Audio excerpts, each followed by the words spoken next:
Thanks for tuning in to RAM TV. I'm your host, Felicia Villarreal. So today, St. Angelo has a very special guest. She was the first woman in 1993 to be elected to represent the state and Senate.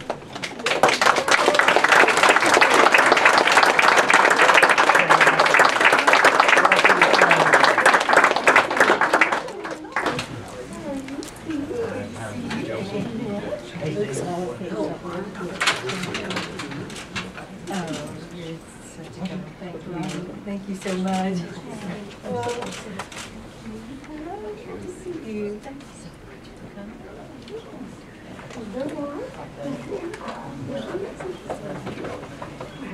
How you doing? It's good to see you.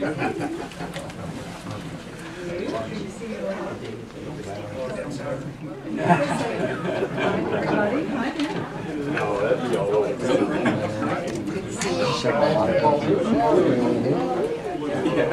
If I was you, Dan, but that's so.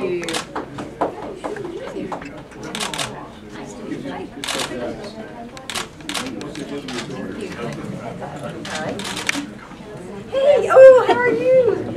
I just saw him last week. I'm doing something. No, you're doing something else. That was really funny. Oh, we're doing that.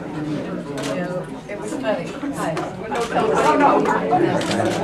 It was something like or something official. Oh, I didn't get that was it. Yeah, good for you.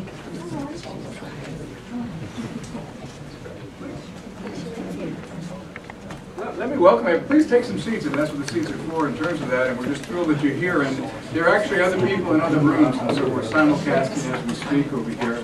Again, I want to thank everyone for being here, and it's my pleasure and my privilege to welcome Senator Kay Bailey Hutch here to the campus, and certainly the Center for Security Studies. And all of you are welcome guests, but I'd like to acknowledge certainly Representative Drew Darby from District 72, who's right over there. New is going to be here. I don't know if he's in another room or here, but I'm sure he's going to join us. And Alvin's a great supporter of the university, as an alum also. When I arrived here in June of 2007, one of my concerns was really the lack of a relationship between Goodfellow and the university, which went beyond allowing students simply to come here and take classes. And at the time, I think most of you recognize I was a colonel in the reserves and had been assigned to Air University, Maxwell, looking at the future of warfare and the education required to maintain our supremacy against emergent enemies. When I went to the intelligence program, actually in the early 80s, which was previously at Lowry Air Force Base in Denver before moving to Goodfellow, we focused solely on the application of intelligence to the warfighting needs of our military. We spent countless hours identifying radar signatures of planes and ships and developing measures to counter them. But the wars in Iraq and Afghanistan have shown us that the military of the future must combine these warfighting skills with cultural and linguistic capabilities in order to defeat adversaries, but also to craft follow-on structures to foster stability, growth, and ideally democracy. So clearly the intelligence mission at Goodfellow is a critical component of the formula, but is a formula which goes well beyond Goodfellow to embrace the entire Air Force and our sister services. And to achieve that strategic goal, which is to find national security in a much more nuanced fashion, required an advocate with a vision and the ability to make that vision reality. And that's where Senator Hutchinson has played such an important and leading role for our campus and nation. She is known as the top advocate in Washington for strong national defense, but one which goes beyond bases and force sizes to align our defense posture with emerging threats to our security and to those of our allies. Her willingness to champion and fund the center is a testament to that vision, to her understanding the security future of our nation will depend as much on specialized education as on training. So we believe this center is a direct reflection of her vision and leadership, and on behalf of the campus and community, thank you for bringing it to fruition. So let me introduce Dr. Brian May, who's going to join us now. Well, thank you, Dr. Rollo. First, I want to ask Representative Darby if he'd like to come up and say a couple of words. Thanks, it's good to be with you. I broke a few speed records getting here. I left Austin about 11:30 and had a strong headwind, but we weren't going to be deterred from being here with you today, Senator. Some of the most feared words in our society are, we're here from the government and we're here to help. That's not the case with this senator. Number one, she's housebroken. Which means that she got her training from the Texas House of Representatives, and we're awfully proud of that. So she has a good background, and we're thankful for all that she has done, not only for the state of Texas, which is too countless to name today, but certainly for Angelo State University, Goodfellow Air Force Base, our South Orient Rail Line. I mean, I can go on down the line, but she's had many years of faithful service, not only to our nation, but to our state. And I just want to publicly thank her for the sacrifice that I know that, and the toll that I know that that's had on you and your family over the years. And I want to publicly thank you and be a part of this today, celebrating you. Thank you.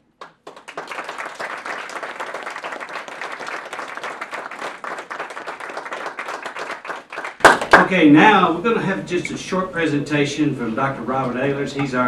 He's not only that director of the Center for Security Studies, but he's the department head for the Department of Security Studies.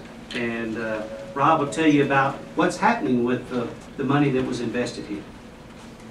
Senator, thanks very much for joining us. I appreciate the opportunity that you and your staff have given us to stand up what we think is an outstanding center. I've got a few minutes to talk to you, so I'm going to go pretty fast. Okay. As you know, we ASU and the United States Air Force signed a cooperative agreement setting all this in motion at the end of FY09. And so the monies became available FY10 and were followed by the second year's funds in FY10. The center went active quickly after that, 1 April 2010, with the arrival of my deputy, Susan Williams, who was a Rock girl and born and raised Texan, and did some superb work here, setting the groundwork before I arrived on the 16th of August, and we were able just to charge ahead. What happened as a result was that a year and a week later, we had these 5 academic programs up and running online for DoD, DHS, and traditional students. You can see that they're divided into 2 major arenas: culture and regional security, and border and homeland security. Both of those are areas of some concern, obviously, to our country. This is how we describe our programs. 4 words: flexible, portable, affordable, superb. And they are superb. I'll explain why. First of all, they're the only culture and region programs on that side of the ledger that are tied directly to the 5 overseas geographic combatant commands, the same ones we have obviously up on our clock at the back of the room that students use to kind of reference time differences and things.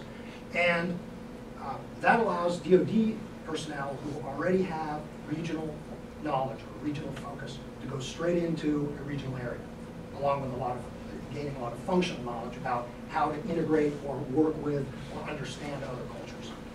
We have the only purpose-built border and homeland security programs in the country, built from the ground up, not cobbled together, but built from the ground up in close consultation with everybody from agents on the ground, in the field, all the way up to senior individuals in Washington, D.C.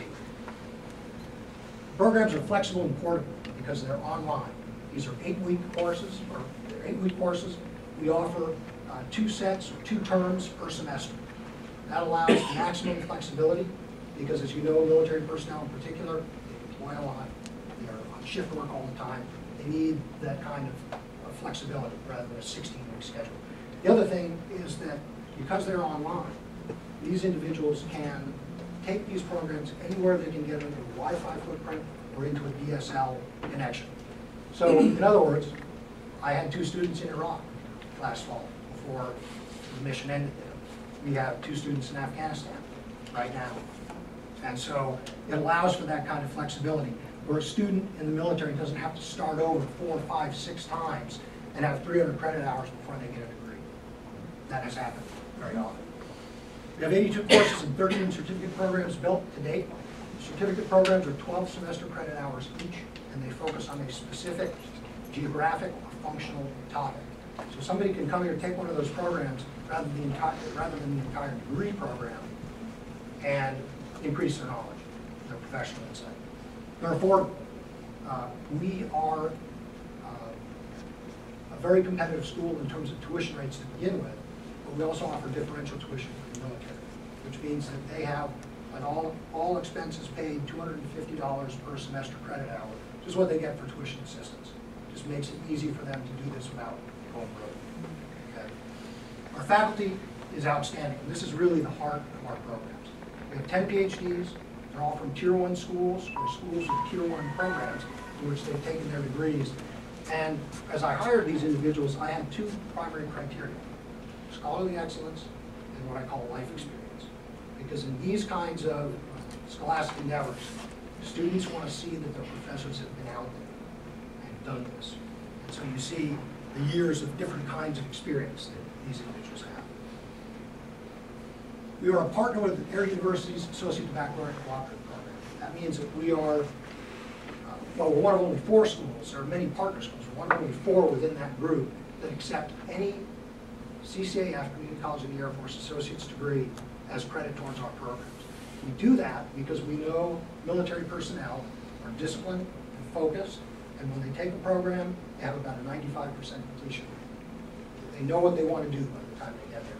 We're doing the same thing with the Army through Central Texas College and an articulation agreement that will allow people who are in associate's degrees there through the Army to apply those to our program. That'll be happening soon. We started with 237 student seats filled in the first semester. We're at 365 now. The first semester was fall, so that was our first semester. We're up 54% this semester, and this fall, I think we're going to be up significantly. So the program is really catching on fast, and the entire team is obviously to be given credit for that. 100% retention rate. Nobody has withdrawn from our program. Said that, not very good. So we're happy about that, and we think that will continue, given the kinds of students we have. We're not just about academics, though. So very quickly, you can see we have a number of partnerships. The Air Force is our closest partner. We have hosted 5 of their advanced analysis courses. Those are courses 2 weeks in length for the very best intelligence analysts in the Air Force, which is what I happened to do for a living before I came here. So I actually participated in some of these. They're great classes. We have seen 141 intelligence analysts graduate in courses that we've hosted here. The Undersecretary of Defense for Intelligence has already hosted 1 course here and is going to host more. They love the facilities. They like the fact that there are professors here who can contribute to the dialogue. It's been a good partnership. Homeland Security, we talk to all the agencies regularly and have a number of contacts, including at the hangar right down here at Mathis, and law enforcement from the FBI all the way down to local organizations. We also do speaker series, symposium. So, and we have a number of different kinds of speakers. You can see Samuel So, our Navajo Code Talker, turned out here for his presentation with the entire Camp Goodfellow student population, about 140 Marine cryptolinguists. They were proud to have him here. We were proud to have him here. Ambassador Pope talked about the Arab Awakening, American foreign policy. We have 2 major symposia coming up. One in September with Marine Corps University on security issues in Africa, given everything from failed and failing states, the move of terrorist organizations, violent extremist organizations in Africa. It's a timely topic, so we're doing that. Another timely topic, narco-terrorism. We are co-hosting an August symposium with a number of law enforcement agencies in Texas Tech, our parents, Trek University, to talk about that problem and to get people to network. Facilities and technologies, state of the art. This is our mantra: bring the world to the student. Can't take all the students in the world. A lot of them have already been out there, but especially our traditional civilian students, we need to help them understand how the world is, not how they think it might be. And so we do our best to use this kind of state-of-the-art technology to do that. We can bring in live feeds, we can do all kinds of things in here. So it works well. We do that in our classrooms, the Global Immersion Center, which used to be the planetarium, that has many more capabilities now, and a language lab that we built for advanced language instruction. And we have a help desk that's up 24/7, 365, and has, one of my students, as a matter of fact, was saved by that help desk. She was in Iraq, she couldn't get connectivity, Air Force captain, and worked with the communicators there and fixed it. So we have not had any failures of communication yet with any of our students. We're ahead of the requirements curve. By the time Leon Panetta sent out his 10 August 2011 memo, you've got a copy of that memo in your folder. I suspect you've probably read it several times already. But we're already doing this stuff. We started to set this up as a result of your work with General Mosley and your work with your staff. We were moving on this stuff.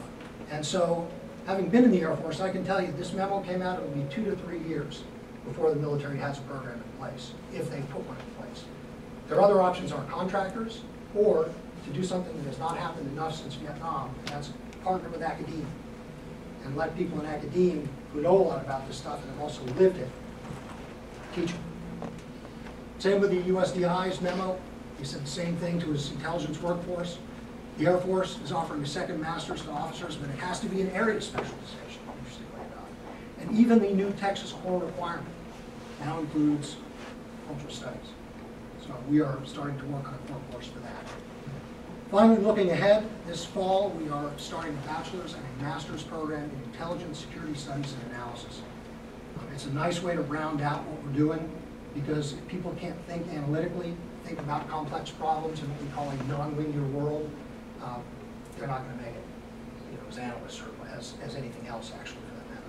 Strategic language courses, we're starting to build those. Those are the next step in our process. And finally, we're about to sign an MOU with Goodfellow to give us full access to the base, talk to the troops directly, commanders' calls. And our recruiting effort in Texas and at intelligence venues will continue at a high pace this year. That's all I have, man. If you have questions. Had to go fast. Oh, yeah, no, that was very Good. Very Well, we just wanted to give you a summary of what we're about. I can tell you that Dr. Ehlers and the faculty, along with Dean Galden, have done an outstanding job. And in fact, when North Korea recently was causing some trouble with South Korea, we had a satellite truck out here in front, and they were interviewing our faculty about what's going on in North Korea. And so we have some expertise not only for security of the United States, but around the world. So thank you, Dr. Yes, sir. great. Thank you. Thank you, Senator. Now before I introduce the senator, I want to say that I've been going to Washington and working on different issues probably for 25 years, but when I was working for the Mohair Council, my boss at that time, his name was Mark McLaughlin, and he told me, he said, "Brian, we want to elect a new senator to Texas." He said, "I want you to set up a campaign stop." And with that campaign stop, we had Senator Dole and Senator Graham, and he said, "This other man I know in town, Steve Stevens, is going to help you." And so we did. And that's when I first met this Senator Kay Bailey Hutch. I don't want to stop to think about all the things we should have done to thank this wonderful senator. She not only, there's a lot of people who get elected, but there's not a lot of people who get elected and do something once they get there. And they get people around them who want to be around them because they know they're going to be with an effective person. She immediately melded into the leadership. And not only did she carry her office, she carried the entire Texas contingent for years. And because of that, things like we have here, the military construction we have at Goodfellow, the things that we were able to get in education at Angelo State and across this great state, and we even let the school that's under us up at Lubbock, Texas Tech, she's helped them. No, but Senator, I want you to know that on behalf of Angelo State University, and more importantly, San Angelo, as well as the whole state of Texas, we want to thank you for your service to us. And I can tell you, you're going to be missed tremendously. But allowing this investment here at Angelo State, it is going to be a huge impact, not only in the immediate with the number of students we have, but this is going to really put Angelo State in a class of itself going long into the future. And without your help, this would have never happened. Thank you.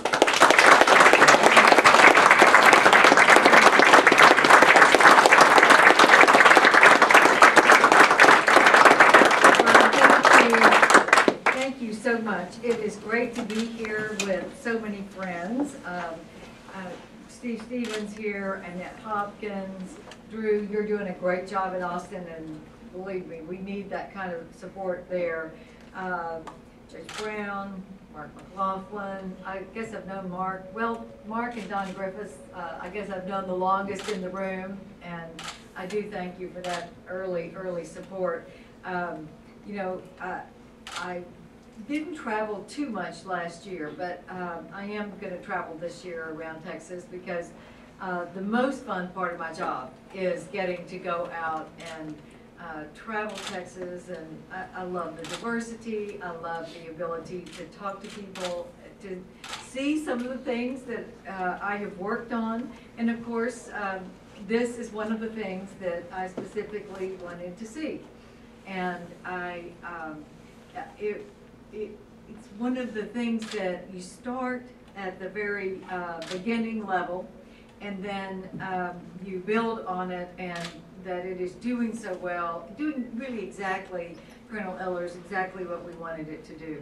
And I loved your presentation and hearing what you're doing and preparing these people. And one of the things I remember, Dave Davis, my legislative director, who's a retired colonel, and he is a visionary. And one of the things that he said to me when we had just gotten into the whole run-up to the Iraq War, and we were having a terrible time finding people in our military who could speak Arabic and the languages that we needed to understand, and also to be able to hear what was being said that people didn't know we were hearing. And Dave Davis said, yeah, what we need are people who look like me and understand Arabic and Korean and the languages that people wouldn't assume that you would be able to know what they were saying. And so this is the kind of program where I know you're working with people in the military, but we're also working with getting students from the community to start coming in and learning these skills, because it's so valuable, as you know, in the kind of warfare we're going to have, the kind of intelligence gathering we're going to need. We need people who can understand the language, and just as important, the culture.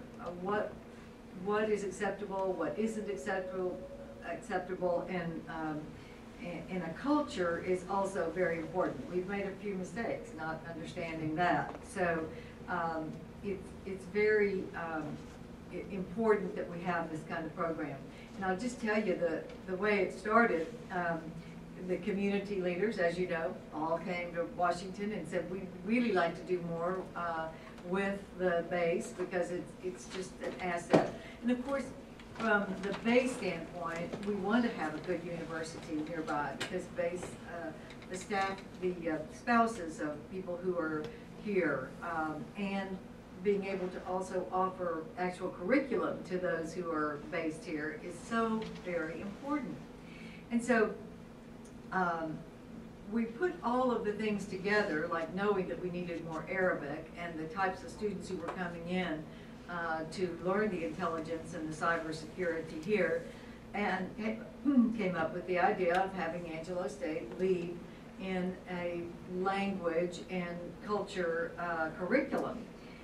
So I went to see General Mosley, and I went to his home when he was Chief of Staff of the Air Force, and the first thing I saw when I walked in the door was this hat tree where he had all the different hats that he used. I was, you know, little, not sure, a little uneasy because the first hat on the hat tree was Texas A&M. So I had my meeting, loved General Mosley, loved the man, and so we had a meeting, presented, you know, this whole concept. I said, this is the perfect place for it. So we left. On my cell phone, I called Ken Hance and said, get me a Texas Tech hat. fast. Which we did. And the next time we went in to see the general, we had a new hat trick. So we should have had an Angelo State hat. Yes. So next time we'll make sure that the chief of staff, whoever he may be in the future, will always have that for the hat trick. But it was really exciting to be able to start something like that and to get the money to fund the beginning of it. And of course now to see the success of it, Colonel Ellers, is just it's wonderful. And I have loved working on this. I think Goodfellow is a gem. I have tried to push as the chairman and sometimes ranking member, depending on who is in the majority in the Senate, of the Military Construction Committee. I've always met with the Chief of Staff of the Air Force as well as the Secretary of the Air Force. And I've always said, now be sure that we go to Goodfellow, because if they're not flyers, they haven't been coming to Goodfellow very much. So we got several of them, Secretary Sheila Widnall and the Chief of Staff came in, and both of them, I'm trying to too many pages here. Sheila Widnall, and the other one that I brought in was, well, I can't put my hand on it, but anyway, the Secretary of the Air Force and then Sheila Widnall both came in, and both of them called me when they left and said, you're right, this is a gem. Goodfellow is a gem. And I think this program has even added to the Goodfellow's value. And I was glad to get a chance to work on it, just as we've been able to work on some of the other programs. I know a lot about concho snakes and dams, and I mean, we've been through a lot here. And I want to tell you one other just great story that I've had about San Angelo, and that is when I wrote a book called Leading Ladies, and it was pointing out, it was doing chapters on the women who have broken barriers in different fields, because they're such a part of history. And I was invited to make a presentation at the National Book Festival, and it was 2008, and all the group of authors, I was an author, and the group of authors were invited to the White House for breakfast. And I sat down at one of the tables to have breakfast, and I introduced myself, and the man said, oh, we know who you are, Senator. My name is Elmer Kelton. Oh my gosh, you're the rock star here. I fell in love with that man, and we became friends and correspondents, and he gave me an autographed copy of his book, The Time It Never Rained. And I will tell you something, for today's times, everybody as required reading ought to be required to read that book, because it really has the best West Texas stories and how you get by and what's really important. And he had one of his characters once said, you know, out here we don't really get involved in politics, and we don't really care whose president is long as it's raining. That's the lesson that we all need to learn. But thank you all so very much for coming out, and I'm really glad I got to see something that I've worked hard on. And I'm not retiring from life. I'm retiring from the Senate, but I'm not retiring from doing the things that I want to continue to do to help Texas. And I'm just very pleased to be here as always, and I hope I'll get to come out many more times in the future. Thanks, Brian.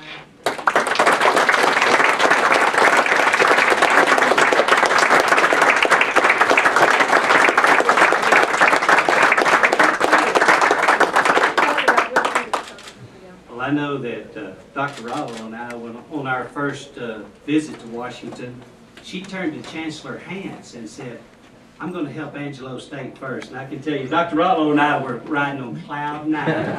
So we kind of reminded him of that from time to time. But Dr. Rallo.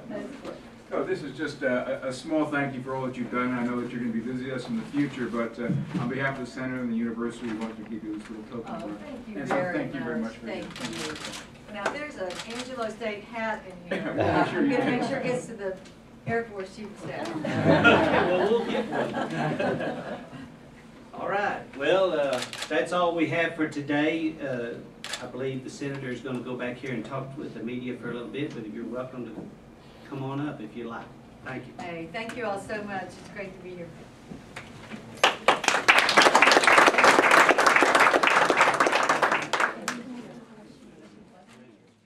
What is your next main project that you plan on doing here at ASU? Well, I'm going to be working very hard this year to assure that the projects that I have started are able to continue. This would be one right here. But also, I'm very concerned about President Obama's view of human space exploration. And I have become the ranking member of the subcommittee that oversees NASA, and we need to assure that America keeps our preeminence in space. This is a part of our intelligence gathering. We've been able through satellites to learn so much and view so much that that will be a major focus for me in this last year. Also, I think that we need to address entitlements, and I've introduced legislation to secure our Social Security system for 75 years, and I want to work on that. So we have a very full plate, and I'm going to be working right up till December 31st this year to make sure that we do everything possible to achieve and accomplish. Good for you. Thank you so much for that. One last question. What are you going to miss the most in the Senate? I'm going to miss the most the travel around Texas. I love to do what I'm doing today. Today I've been in Amarillo and Lubbock and now San Angelo. I love to go out and talk to people, see the diversity of Texas, to see the beauty. We do an annual bus trip every August when we're in recess in a different part of Texas. And so I've gotten to see the Big Bend and certainly in the Panhandle. We've done West Texas, we've done the Gulf Coast, and this state really is a nation. And I've loved the bus trip. I've loved to travel around and get to see Texas. Thank you so much. Thanks, guys. All right, thank you all. That does it for Senator Hutchinson. We were so thankful to have her to be able to come on RAM TV and let us go in the room where we get to ask her questions. I was fortunate enough to get 2 questions in there, and I'm pretty sure you guys are going to check it out. So make sure you stay tuned to RAM TV to see what other special guests we will have for you next week. Thanks for watching, guys. I'm Felicia Villarreal, RAM TV Channel 6.